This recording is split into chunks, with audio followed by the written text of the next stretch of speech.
Senhor esteja convosco.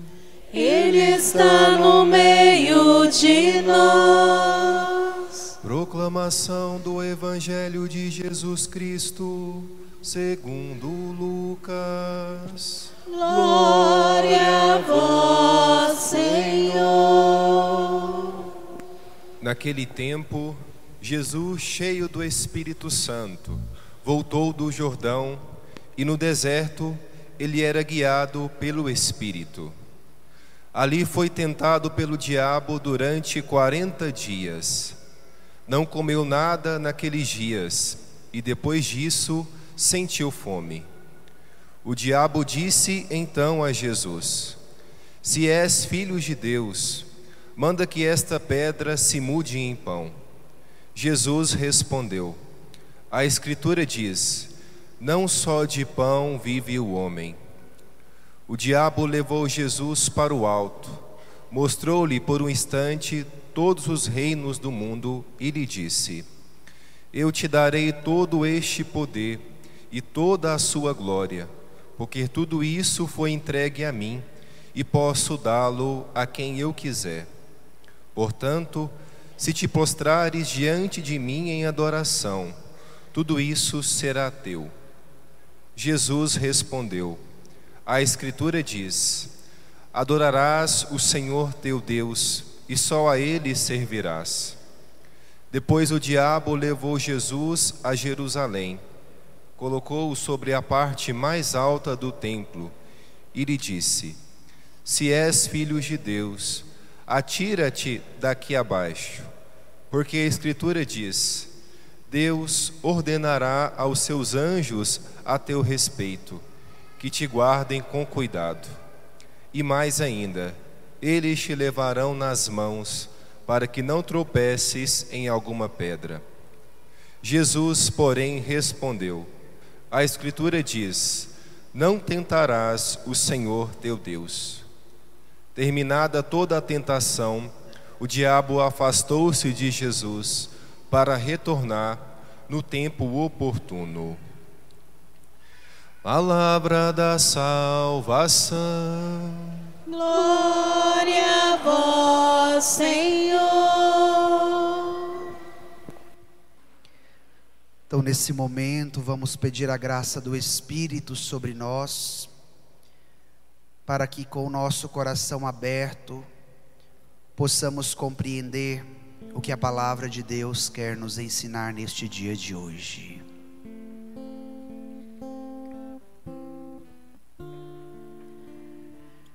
Irmãos e irmãs, nós estamos celebrando hoje o primeiro domingo da Quaresma, que começamos na quarta passada com a celebração da imposição das cinzas.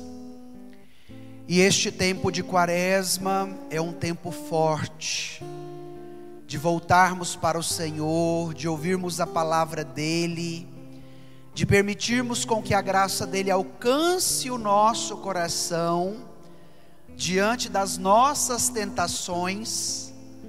Ouvimos no Evangelho hoje que Jesus foi tentado pelo diabo, e nós também somos tentados por ele.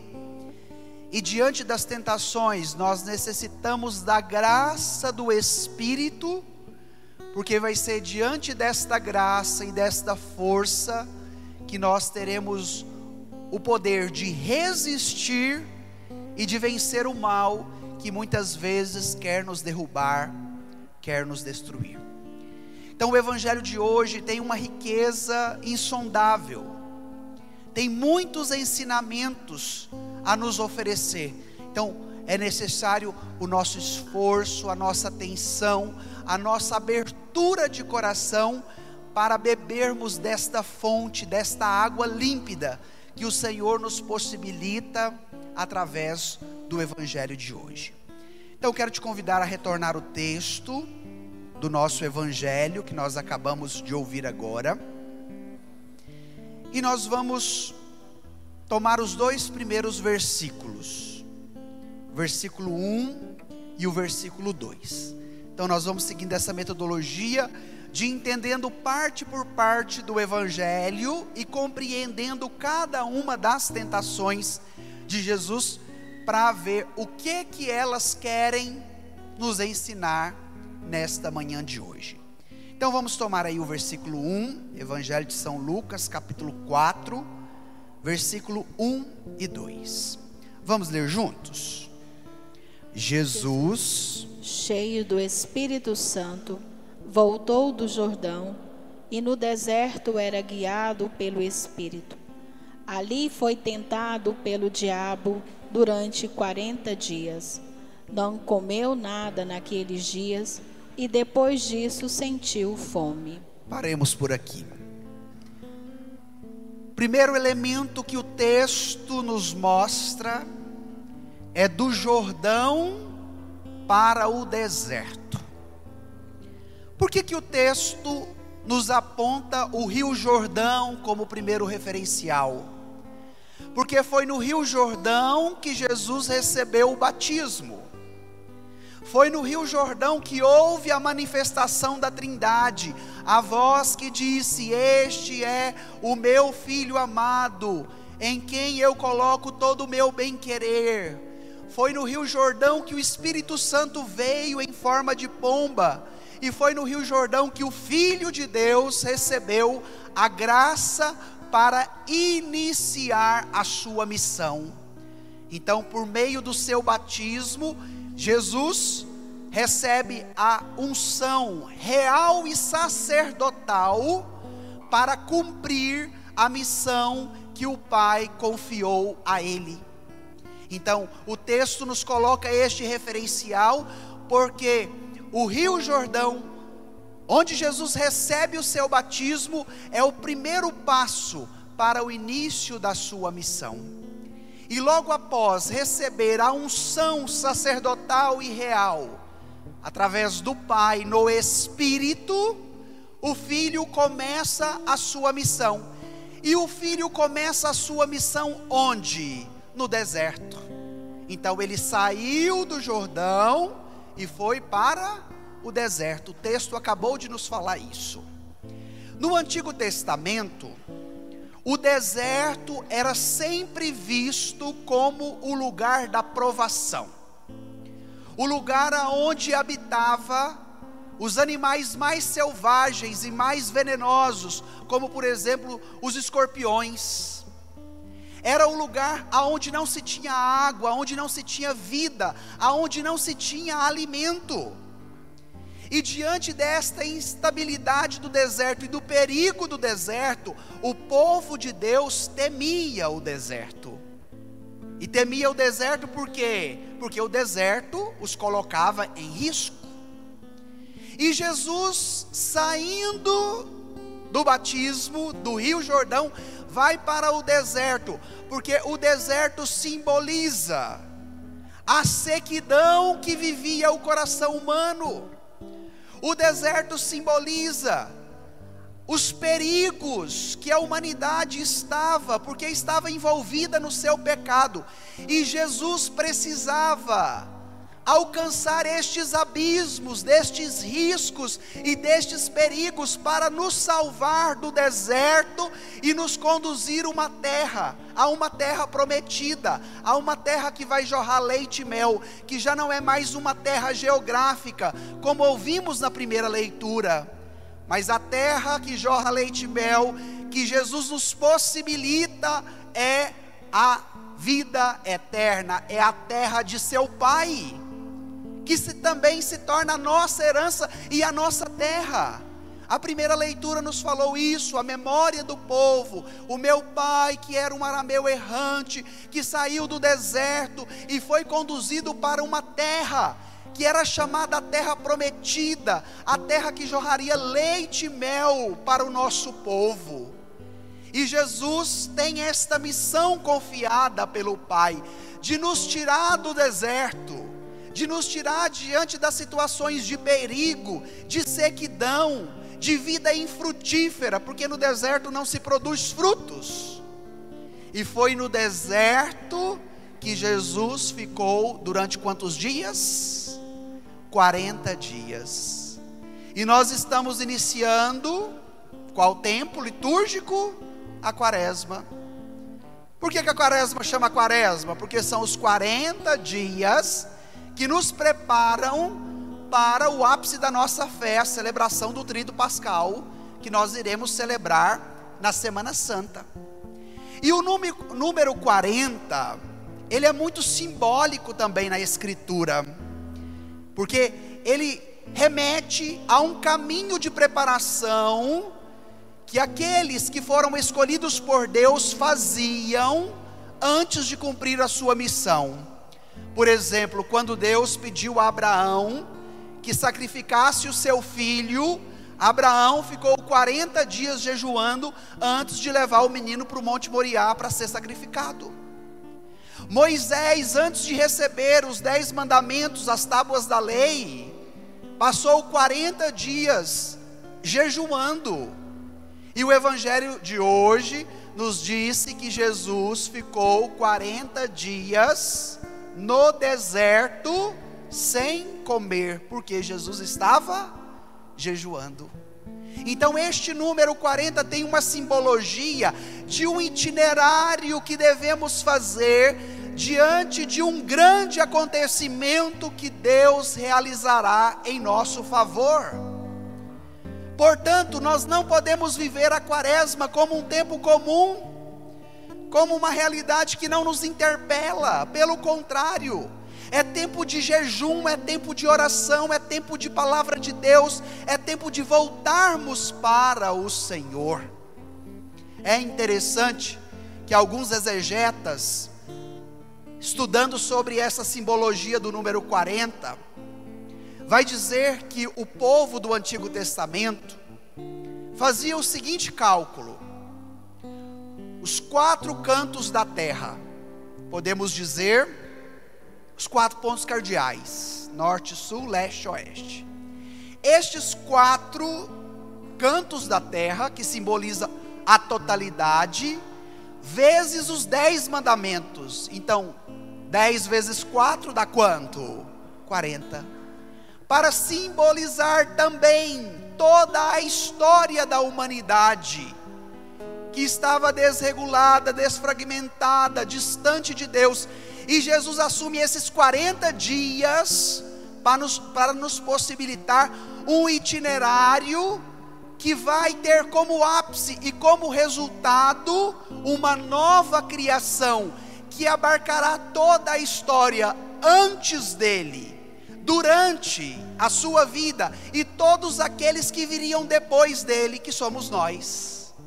Então Jesus, por meio da sua entrega na cruz, por meio da sua morte e através da sua ressurreição, reconstrói uma nova história, dando ao homem e à mulher a graça, a dignidade da filiação divina.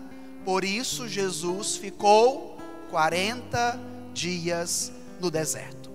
E estando no deserto, eu dizia, ele estava jejuando, e o texto nos falou que ele foi conduzido pelo Espírito, ele foi guiado pelo Espírito.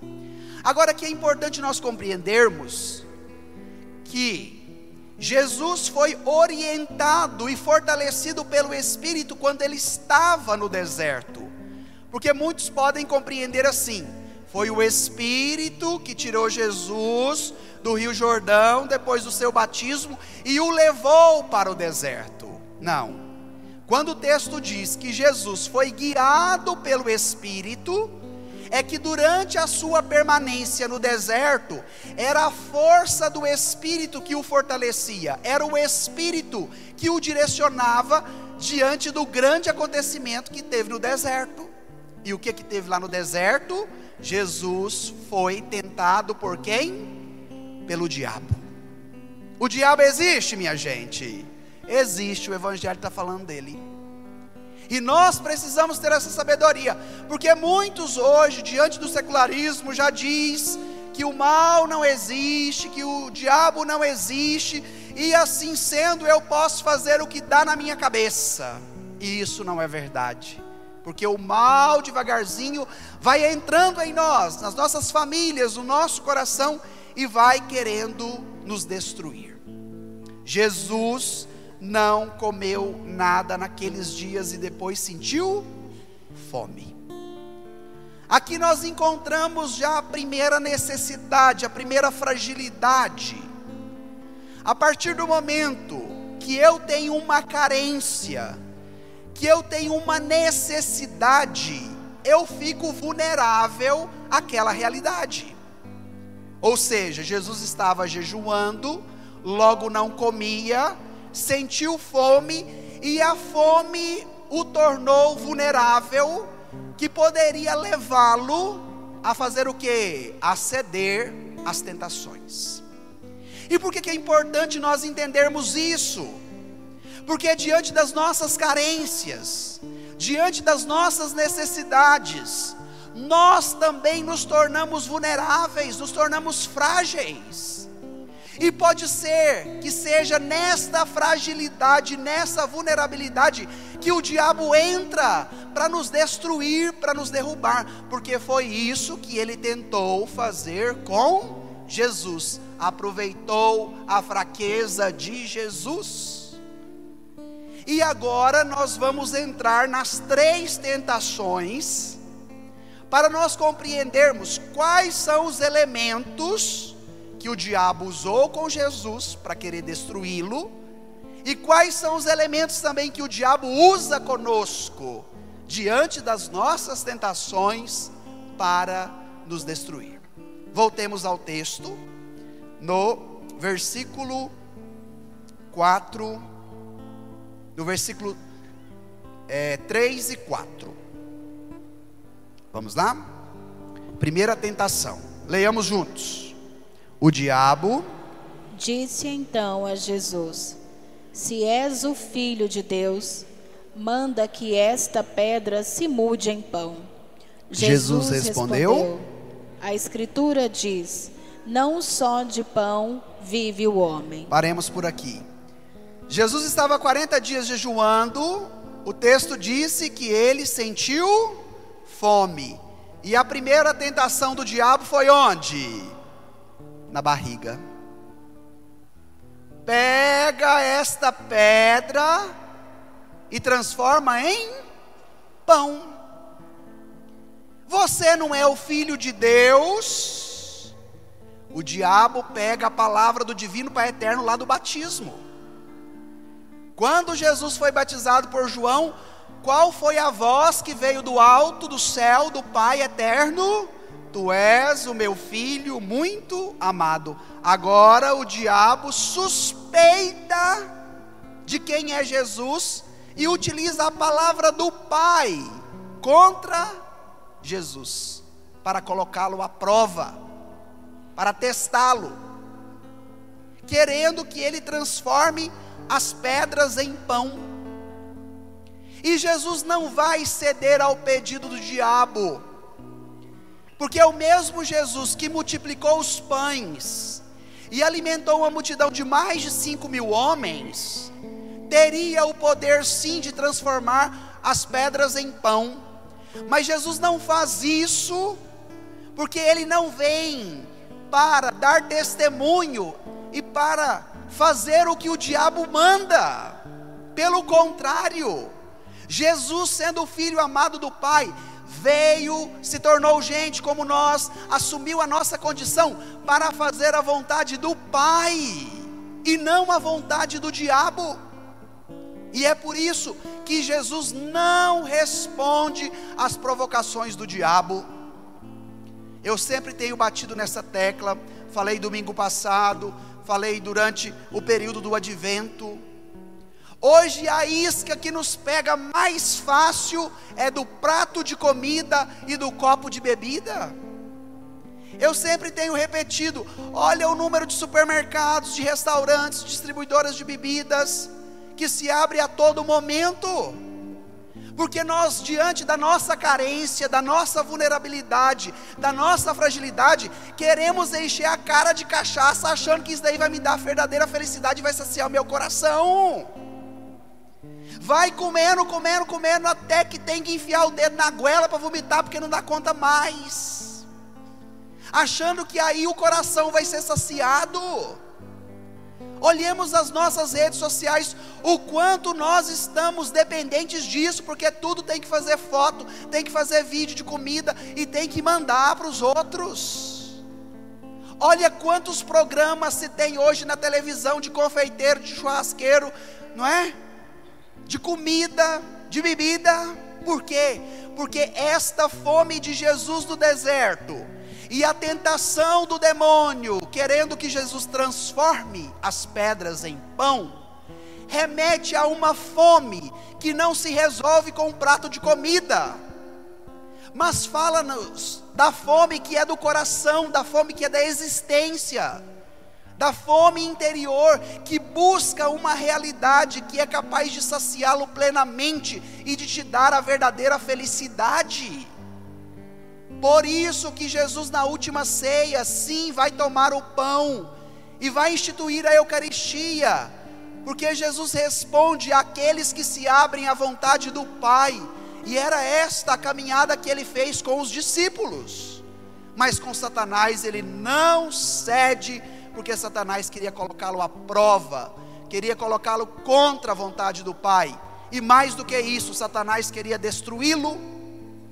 E qual é a arma que Jesus usa para vencer o diabo? Jesus usa a palavra de Deus. A Escritura diz: não só de pão vive o homem.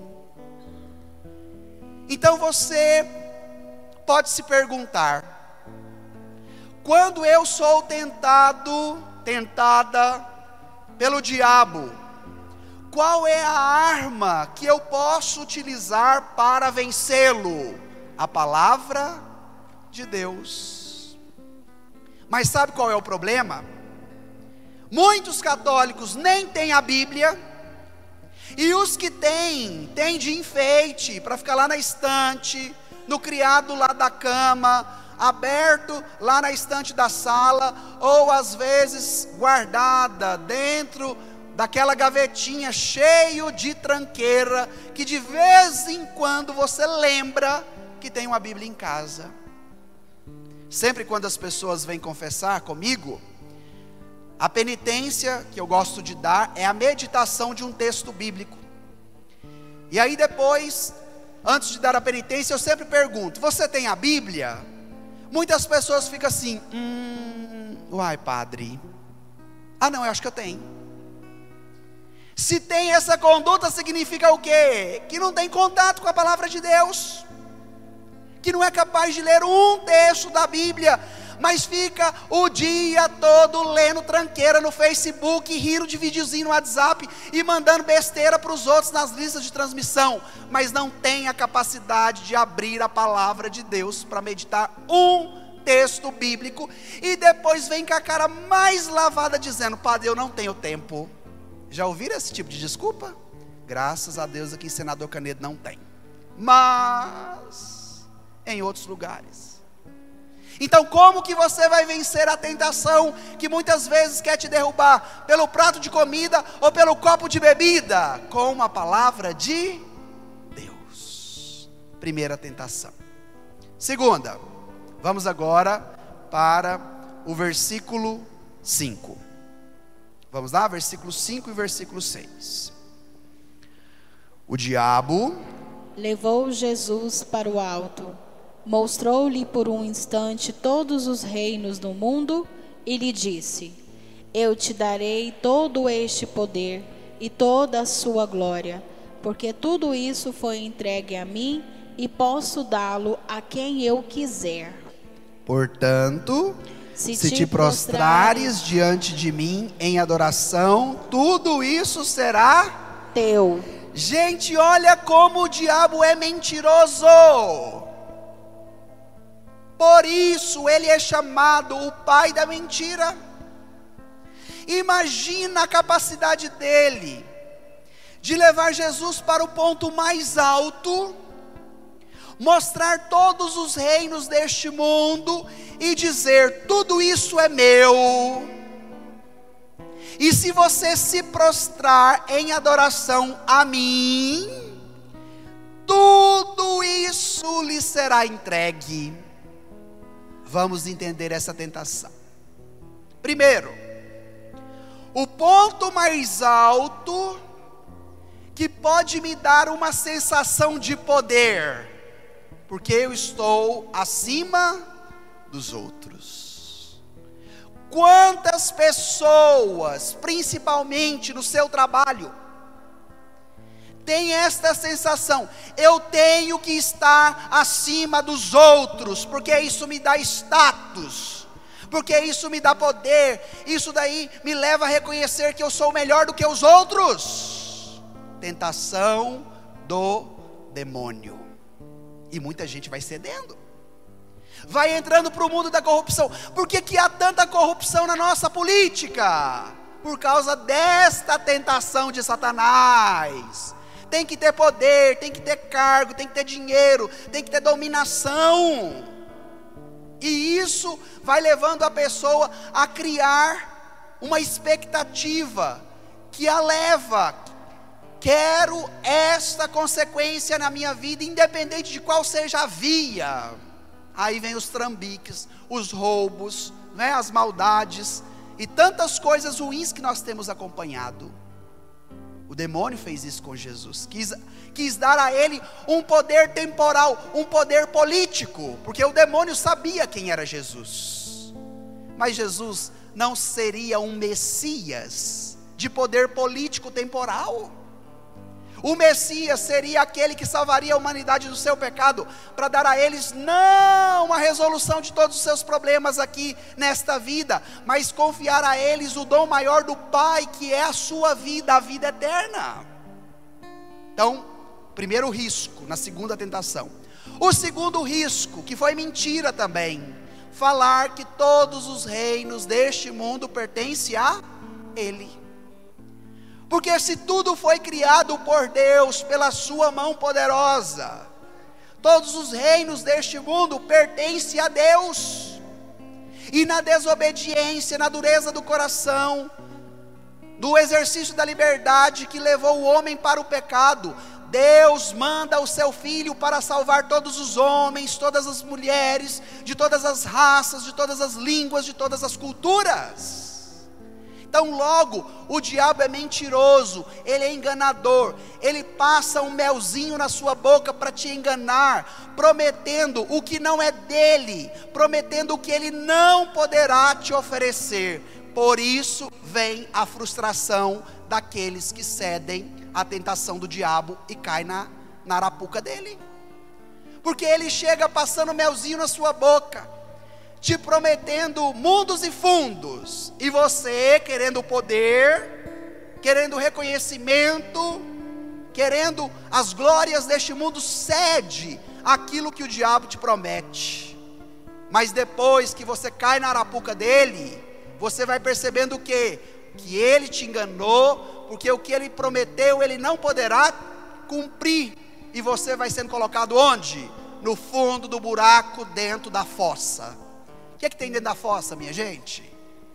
Merda, só o que não presta. E é isso que o diabo quer fazer conosco.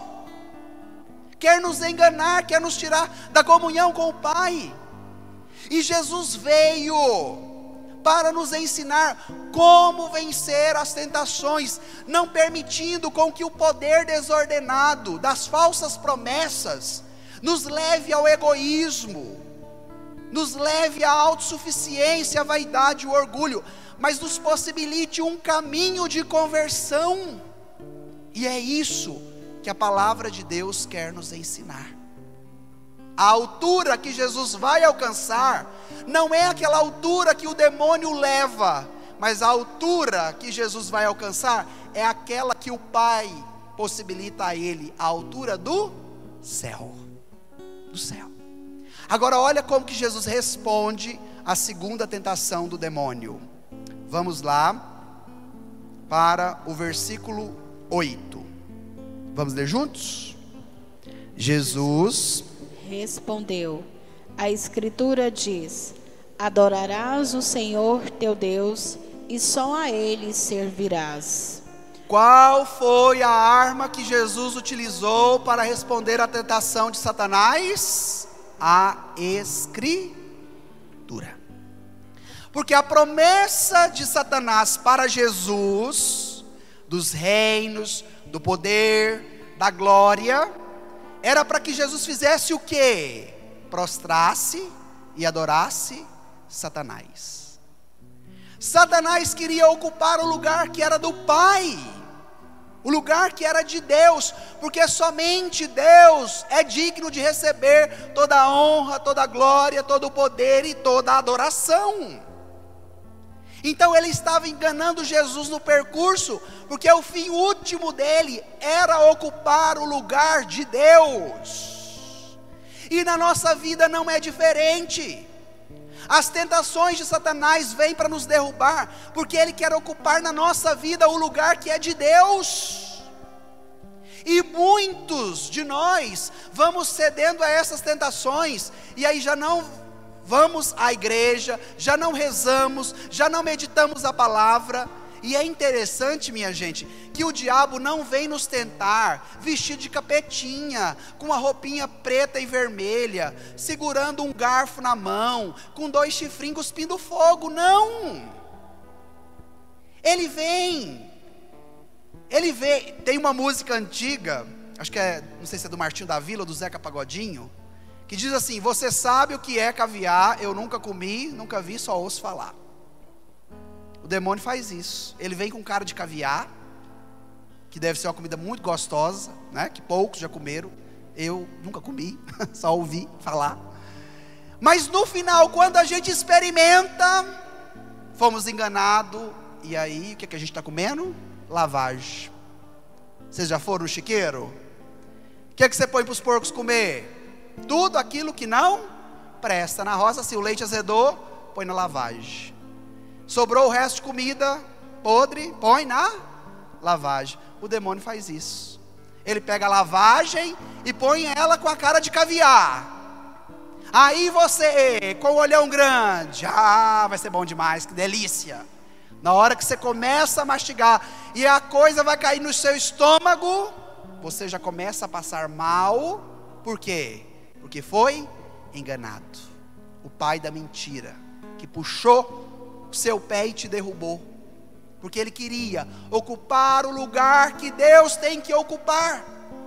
Então a adoração, diz a palavra e repete Jesus, compete somente ao Pai. E hoje eu quero te fazer uma provocação: a quem você tem adorado? O Deus da televisão, o Deus do dinheiro, o Deus da comida, o Deus da bebida, o Deus da sua programação que é imexível? Ou de fato você tem adorado o Deus Pai de nosso Senhor Jesus Cristo?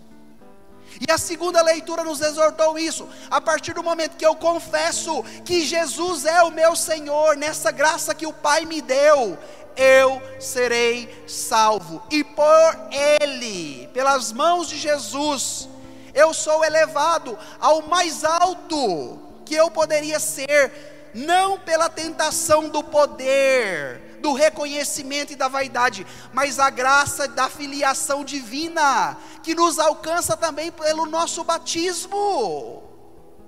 Olha que lindo isso! Nós que temos desejo de ser elevados, nós que temos a sede da altura, seremos saciados não pela promessa do demônio, da vaidade, do poder, da exploração, mas pela graça das mãos de Jesus, que nos resgata diante da nossa podridão, do nosso pecado, das nossas misérias, e nos redignifica, podemos assim dizer, nos dar uma nova dignidade, a dignidade de filhos amados que somos. E fazendo esta experiência, a nossa adoração, a nossa prostração será direcionada somente a quem? A Deus, o Pai de nosso Senhor Jesus Cristo.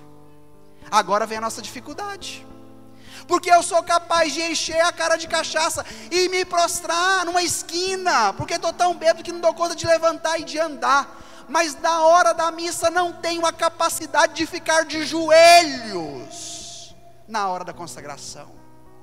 Não sou capaz de passar na capela do Santíssimo, porque chega atrasado na missa correndo da polícia, não é? de ir lá, de me prostrar, de me ajoelhar e de me entregar inteiramente ao Senhor, pelas mãos de Jesus chegar ao Pai.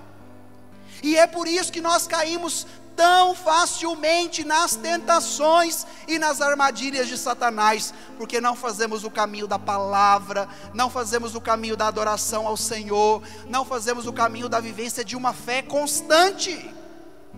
E estando fracos, somos suscetíveis às armadilhas de Satanás. Agora nós vamos para a terceira tentação, porque esta tentação, ela também é uma realidade que nós precisamos compreender. Vamos agora para o versículo 9. Vamos pegar o versículo 9 e 10. Vamos lá? Voltemos ao texto. Depois, o diabo levou Jesus a Jerusalém, colocou-o sobre a parte mais alta do templo e lhe disse: se és o Filho de Deus, atira-te daqui abaixo, porque a Escritura diz: Deus ordenará aos seus anjos a teu respeito, que te guardem com cuidado. Vamos parar por aqui. Olha a astúcia de Satanás. Eu acabei de dizer que a arma que Jesus utiliza para vencer as tentações é qual? A palavra de Deus, a Escritura, não é? Vocês observaram que na última tentação o diabo também usa a Escritura? O diabo pegou o Salmo 91. Ele chega para Jesus e leva primeiro Jesus para Jerusalém. Por que Jerusalém? Porque seria Jerusalém aonde Jesus morreria crucificado. E em Jerusalém o demônio leva Jesus para onde?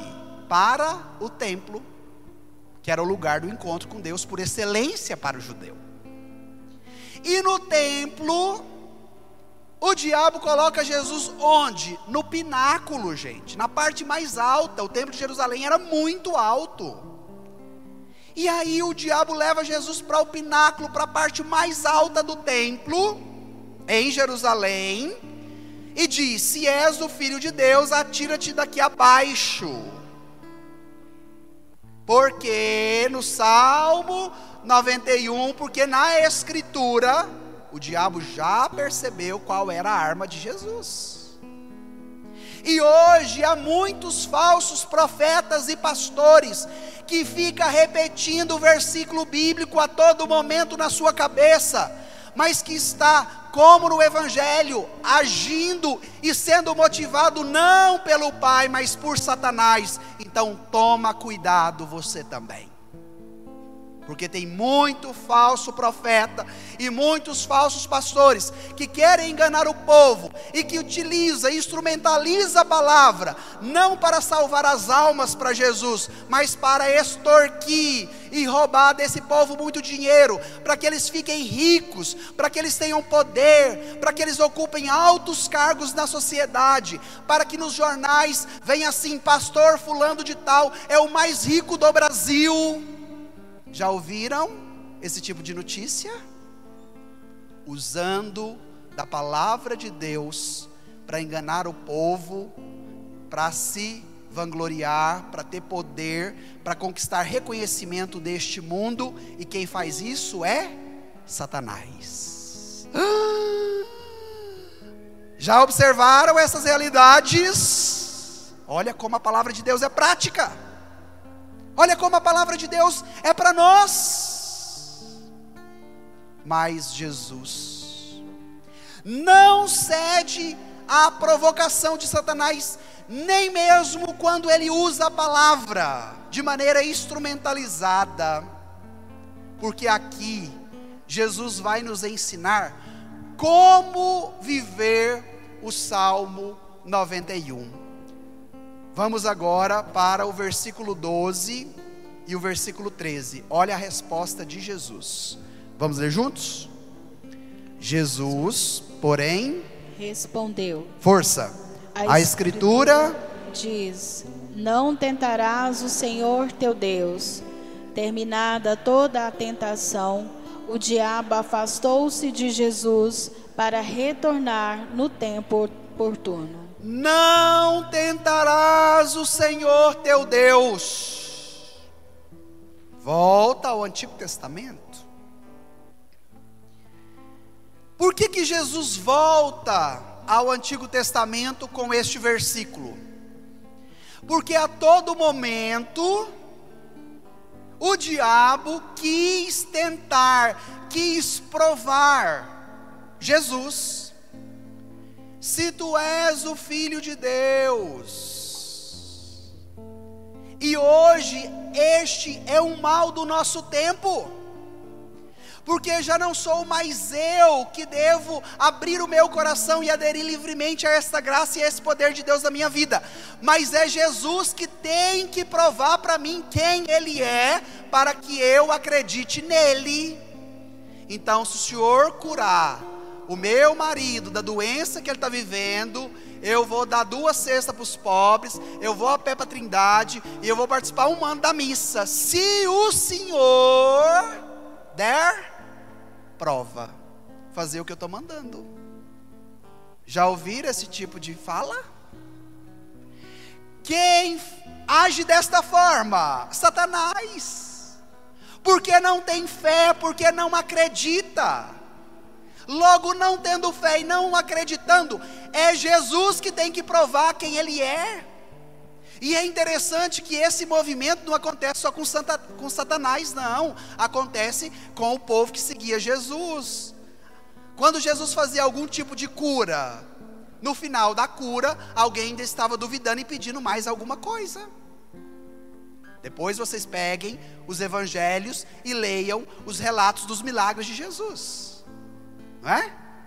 Depois de fazer um milagre, de manifestar a glória e o poder de Deus, para que o povo creia nele, diante da abertura de coração, alguns ainda duvidam e pedem mais uma prova, e é só depois dessa prova que eu vou acreditar nele. E a todo momento o diabo pede a Jesus que prove. Se tu és filho de Deus, transforme a pedra em pão. Se tu és filho de Deus, não é? Pule daqui, da parte mais alta do templo, porque o Salmo 91 diz que Deus mandará os seus anjos para te proteger, para te segurar, e nada irá te acontecer. E por que Jesus não atende o demônio? Mesmo quando ele utiliza e instrumentaliza também a palavra, porque Jesus sabia que a forma com que o diabo compreendia a Escritura não era o que a Escritura queria transmitir. E qual é o sentido, Padre, verdadeiro do Salmo 91? Aonde Deus mandará os seus anjos para te segurar através das suas mãos. É o salto que Jesus dá. O salto que Jesus dá, minha gente, não é o que o demônio pede em cima do templo, a parte mais alta. Mas o salto que Jesus dá é aquele salto que vai nas profundezas do coração humano, para nos resgatar da sombra e da escuridão do pecado. E vai ser neste salto de amor, como uma atitude de entrega na cruz, que Jesus alcança a nossa podridão, a nossa cegueira, o nosso pecado. E vai ser neste momento que o Pai manda os seus anjos, como a sua mão, para segurar não só o Filho, mas para segurar cada um de nós, e nos elevar para o mais alto dos céus, a vida que o Pai tem preparado para você. Gente, eu começo até a chorar. Meu Deus do céu. Olha o que está preparado para você. É este o salto que Jesus quer dar na sua vida. Mas você precisa permitir com que a graça do Espírito, que fortaleceu Jesus no deserto diante das tentações, que a graça do Espírito, que não deixou Jesus padecer pela sua fragilidade, pela sua fome, pela sua vulnerabilidade, para que ele pudesse vencer o demônio. E agora é hora de você fazer essa experiência. Por isso que nós estamos iniciando a quaresma agora com o primeiro domingo. E por isso que a igreja nos proporciona, no primeiro domingo da quaresma, meditar o quê? As tentações de Jesus no deserto. Para que nós, ouvindo a palavra dele, vivendo como ele, através da nossa penitência, da nossa oração, da nossa confissão, da nossa busca ao Senhor, tenhamos a graça de vencer as tentações. Agora, qual é a nossa dificuldade? Na primeira tentação que vem, eu já cedo, já levo o tombo e falo, é melhor viver caído do que levantar, porque eu vou cair de novo, né? Muitos falam assim, para que confessar, padre, esse pecado, eu vou pecar de novo, vou cometer o mesmo pecado, então é melhor não confessar. O problema, minha gente, não é cair, o problema é querer viver como caído. Caiu, levanta, a força de Deus, a palavra, a graça, a misericórdia dele.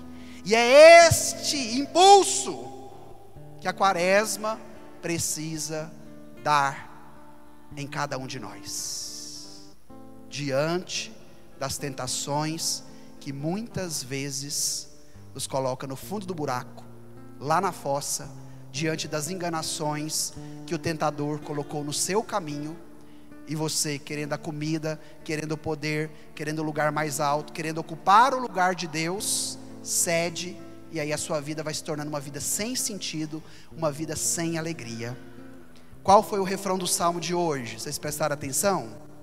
Olha lá, qual foi o refrão que a gente cantou hoje no salmo? Em minhas dores, ó Senhor, permanecei junto. Vamos repetir bem forte esse refrão? Em minhas dores, permanecei junto de mim. Agora o que você faz na sua dor? Revolta contra Deus, diz que Ele não existe, pede prova, se o Senhor me ama mesmo, agora eu estou com esse problema, então o Senhor resolve, que eu quero ver se o Senhor é Deus mesmo, e não tem uma atitude de confiança, de entrega, de intimidade com a palavra, de vida de oração, de adoração pessoal, de vivência dos sacramentos. Então hoje, vamos pedir isso para Jesus. Feche um pouquinho os seus olhos e vai repetindo essa frase para você. Em minhas dores, ó Senhor, permanecei junto de mim. Vai dizendo isso para você. Qual é a sua dor? Em minhas dores, ó Senhor, permanecei junto de mim. Peça agora a graça do Espírito,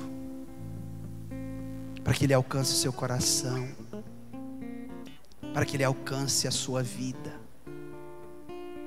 que diante das suas fraquezas, das suas tentações, seja da comida, da bebida, seja do poder, da vaidade, seja de querer ocupar o lugar de Deus, dizendo que você não precisa dEle, ou seja até mesmo de colocar Deus à prova, que quantas vezes te trouxe mais angústia, mais vazio interior.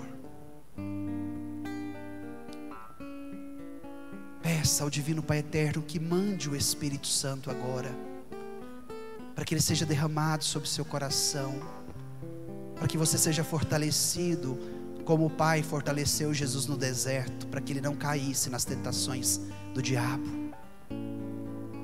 E como Jesus foi obediente à vontade do Pai, Ele teve a sabedoria do Espírito para resistir o demônio, porque Ele confiava no Pai, porque Ele permanecia junto do Pai. Então vai dizendo isso. Em minhas dores, ó Senhor, permanecei junto de mim. Em minhas dores, ó Senhor, permanecei junto de mim. Em minhas dores, ó Senhor, permanecei junto de mim.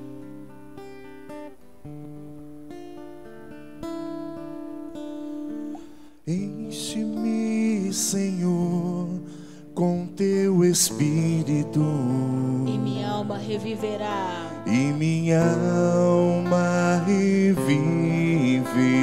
Vamos cantar novamente, pedindo a graça do Espírito para que essa Enche-me, vida Senhor. nova nos alcance. Enche-me, Senhor, com teu espírito, e minha alma reviverá.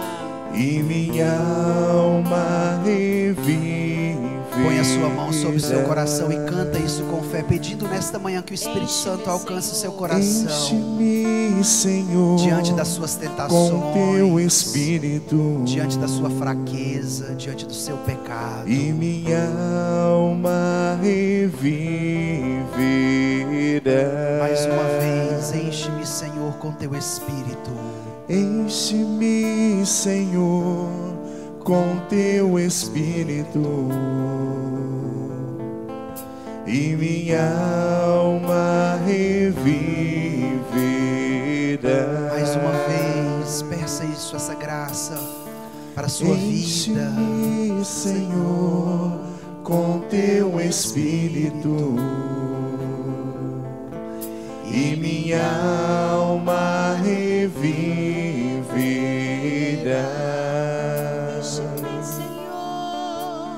Enche-me, Senhor, com teu espírito, Enche-nos, Senhor, com teu Espírito.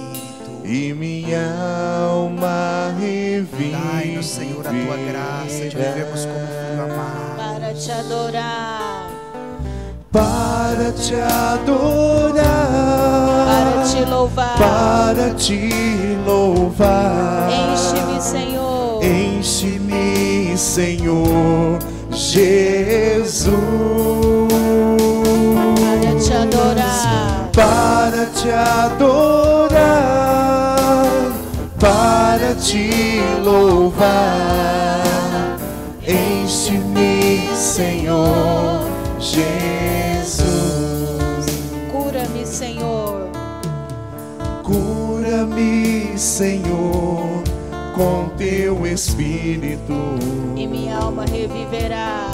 e minha alma reviverá. Cura-me, Senhor, Cura-me, Senhor, com teu espírito, e minha alma reviverá. para te adorar, para te louvar. Para te adorar, para te louvar. Cura-me, Cura-me, Senhor Jesus, para te adorar, para te louvar.